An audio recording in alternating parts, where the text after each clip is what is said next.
Hey, on today's video, I'm going to show you how to clean your full-size Smokeslinger. Stay tuned.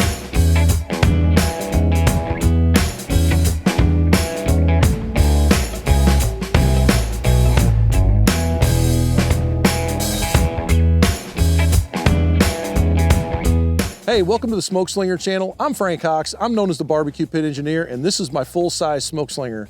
So a couple of weeks ago, I dropped a video here on YouTube about comparing the Liberty 94 offset smoker to the direct heat cooker here with me. I did that comparison video showing a brisket cook head to head, which one would perform better. I didn't clean the cooker right after that cook because I wanted to do this video showing you how I recover after a full cook like that. That cook was around 12 hours. Lots of fat render. I burned directly on the bottom. So we're gonna have to go in there and scrape all of that up and get ready for today's cook, where I'm gonna drop a future video about how many leg quarters fits on this pit. So anyway, join along with me today. I'm gonna go in with the other camera and show you kind of how this thing breaks down, show you what it looks like after a cook like that. And I hope you get some value out of that. By the way, if you haven't already, please consider giving this channel a subscribe and then like this video if you find value. Appreciate it. Let's get right to it. Hey, real quick before we get started, I want to show you a couple of things that I use when I'm cleaning my Smokeslinger or any other smoker. These are some gloves by MagnaChef. These are my Freedom gloves. I use those pretty much anytime I'm cleaning pits or working with charcoal. MagnaChef has these cool magnets on the inside. That's how you know they're official MagnaChef gloves. Anyway, those things are awesome. I can pick up lit charcoal with these things, no problem. So directly in my hands. So I do encourage you using these. You're gonna need some kind of a scraper. This is just something that my buddy Dave bought while we were down in Florida, called a Chef Master thing. It's got a stainless steel blade that's reversible. It's got a sharp edge on it. There's another little kind of an angled scraper there too. Stuff like that's pretty good. You could just use just a regular old drywall knife or a painter's tool or whatever. But anyway, let's get on inside and I'll show you what this thing looks like in there. The last time we cooked, I removed the rails, the rails that the charcoal basket slides on and the charcoal basket from inside. I'll show you kind of what it looks like without that in there. It goes in that slot, and that slot's where the rails go. And I burned directly on the bottom. This is the aftermath of that decision. If those rails were inside, this is what it looks like. I've got a full video breaking this cooker down on the channel also. And I didn't have all of the tuning plates in at the time when I was cooking. I just had a few of them in. But there's quite a bit of fat render down in there. I'll pull those out here in a minute and show you. You can kind of see what the grates look like. This is where I was cooking. They're not too bad. So anyway, all I'm gonna do is I'm gonna scrape this thing down. I'm gonna show you here in a minute how I'm gonna do it. I'm gonna get all that charcoal and grease and stuff out of the bottom, and then we'll be ready to cook.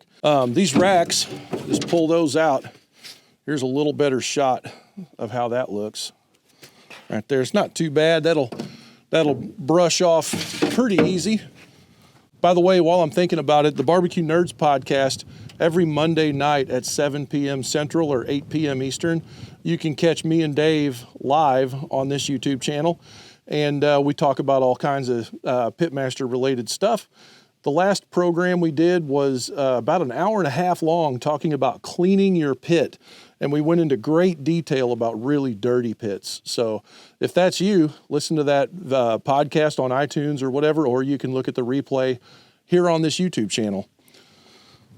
Anyway, there's the cooking grates. We got those out.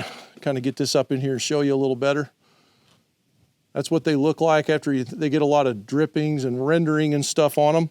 Since I've got to clean the bottom out anyway, I'm just going to take that scraper in here and I'm going to go ahead and scrape those plates directly inside the pit just to save myself some trouble.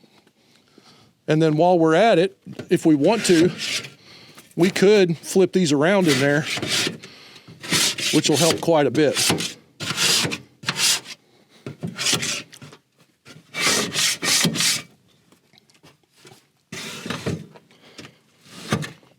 And you can see you can just slide those plates over so you can get to each one. I'll pull it up here so you can see it better.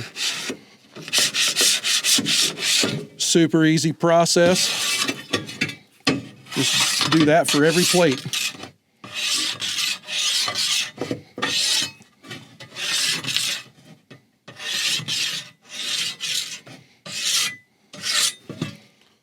Then give it a whack, set it off to the side.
Then I'm also going to remove the rails. For more information on how to do that, I've got another video where I break down and do a review of this entire cooker on the channel. Now that we got all them rails out of there, nothing better to hold all this scraped up ash and grease and stuff than these drawers. I'm going to pull the insert out of here though, so I don't have to deal with that.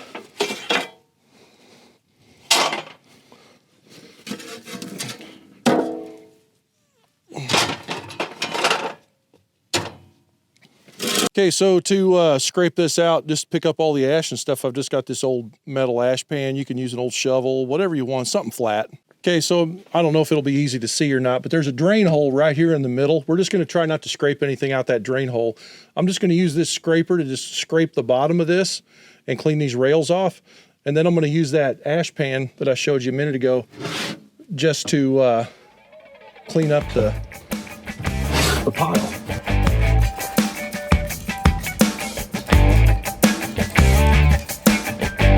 For all the big heavy grease, I just use a paper towel and grab it. Or you can use butcher paper, whatever you prefer. Now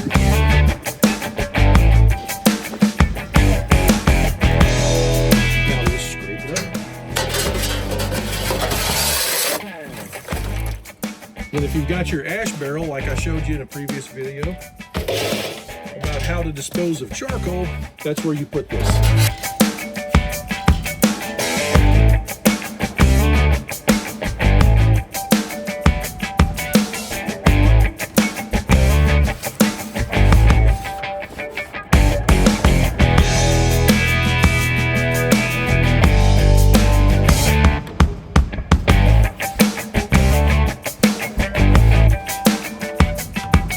So now if you wanted to, you can just take some old paper towels or old cloth towels, whatever you got, just kind of wipe around in there a little bit. I don't, like I said, this cleanup method is not necessarily intended to be a deep clean. If this was a deep clean, I would be breaking this thing down to the power washer right now, the spot where I do all my power washing. And I would have went real deep on it. But that's not what this is about. This is about getting ready for the next cook. It's called a recovery cleanup. Just recovering, getting ready for today's cook. Real simple, lightweight cleanup. There we go. Now we can just scrape out this wood box here.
Okay, so cleaning the cooking grates is no mystery. Get a wire brush, whatever, and just kind of scrape them off real quick. You don't have to get like I said, we're not going real deep. We're just gonna do a real quick recovery cleanup so we can get right to cooking.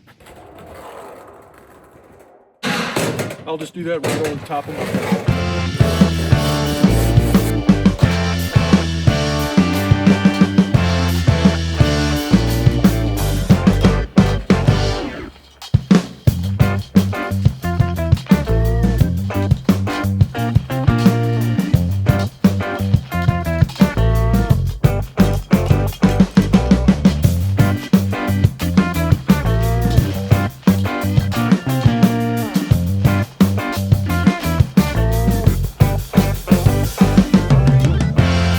guys, that wasn't real bad at all. It's just a real quick cleanup to get ready for your next cook. Now, if you decided you wanted to do this a little bit better or a little deeper than what I did without going as far as power washing, you can go ahead and grab like a spray bottle of some kind like that'll mist water, or even go buy a brand new, like a bug sprayer bottle, we call them, that you pump up.